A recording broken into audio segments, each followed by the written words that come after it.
Oh, what up, nerds? It's your boy NerdsoLo here, and we're here with another episode of NerdsoLo's Anime Corner. Let's get into it. So, episode 1, we learned that Sung was a real one when we found out his only reason for going on these raids was to support his sister who was in school and his mother who was terminally ill. But now we realize that he's probably the realest of them all and probably the best person to bring with you on an escape room. And let's just talk about that for a second. My sister would have to, just bear with me a little bit because going on these raids and facing off these monsters without using any of the money for some type of armor, some type of proper weapon. I mean, if I'm not going to get a badass sword, you got to get a decent enough dagger, and get you some, some gauntlets or something. Come on, protect your neck, my boy.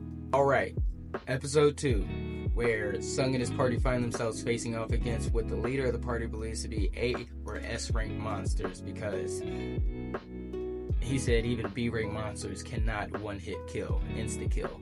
That just blew his mind right there.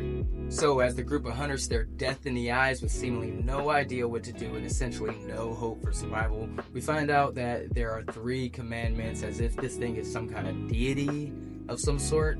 I mean, devil is more like it. One of my favorite things to witness in an anime is the moment where one of the strongest characters that we see so far starts to realize that one that they had considered to be the weakest, in this case the weakest of all mankind, still fucked up, that they may be one of the most level-headed and strong-willed hunters in the entire group, which happens to be Jinwoo. I'm not saying that I'd be the most cool, calm, and collected guy, but don't send me off on no raid. I'm not going on no raid with someone who acts tough, and then when shit gets real, you just bail on everybody. You start. Let's get this right. It is utter despair that they're facing, it seems like. But if Sung Jinwoo can keep his cool, maybe I should try a little bit. You know what I'm saying? Yeah, because as things start to get wild, heads start to roll due to them losing their cool and their impatientness. Yeah, these fools do not practice caution at all. We had the one guy, you guys know who I'm talking about. Legs. Only legs. He thought he had confidence in his speed. By the way, that guy was not fast. So, along with the 3 commandments, we start to learn a few things about this episode. For one, they had mentioned that as of today, they probably had been in that dungeon for about a week. In significance of that, we found out what a dungeon break is.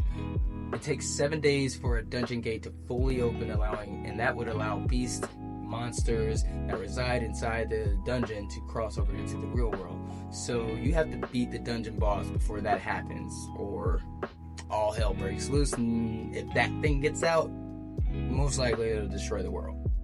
End of the episode was done so beautifully as Sung figures everything out, seemingly starts understanding the commandments. The doors open, and the other hunters, they just start bailing. What the hell? Then they are left with Joe-hee, Jinwoo, and the leader of the party, essentially. And they were left with an impossible choice because, according to the commandments, it says, what did it say? Show your devotion to God, basically, which kind of seems like sacrifice, because an altar type thing pops up, got the flames around, and you're like, oh, obviously, someone's got to die, right? That's what we're all thinking. Of course, being the realest one of them all, and also the MC of the show, Sung Jinwoo decides to choose himself because Joe-hee's legs give out from trying to, heal people, and she tries to argue just for a second, and then my guy just hit her with the Vegeta chop, so Sung Jinwoo's sitting there, staring death in the face. All these statues are walking towards him with shields and swords. Hey, look, give it to my boy. He tried to do it right. He picked up the sword, was like, I'm gonna take one of you out. No, you're not.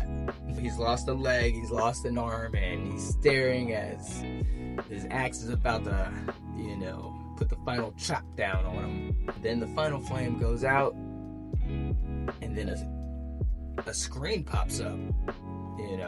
I'm assuming the screen is inside of Sung Jin-woo's head or right in front of his face, but we see it on the screen. It says something about a secret quest. And then it asks if he wants to be a player. Player? What was that? There's some cool stuff right here, and this is where solo leveling begins, right? It says you have 0.02 seconds to decide before your heart stops. Obviously, yes. And that was the end of the episode. Guys, when I tell you this is the beginning of the anime of the year, I am not lying. This episode 2 has proven it. I mean, what other animes could possibly come out this year to trump just those 2 episodes? I don't know. Maybe I'm just, I'm naive or something, but this is getting intense. You guys won't be disappointed.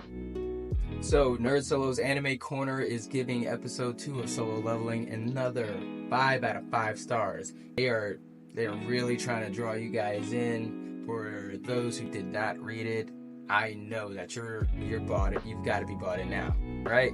You've got to be bought in by now.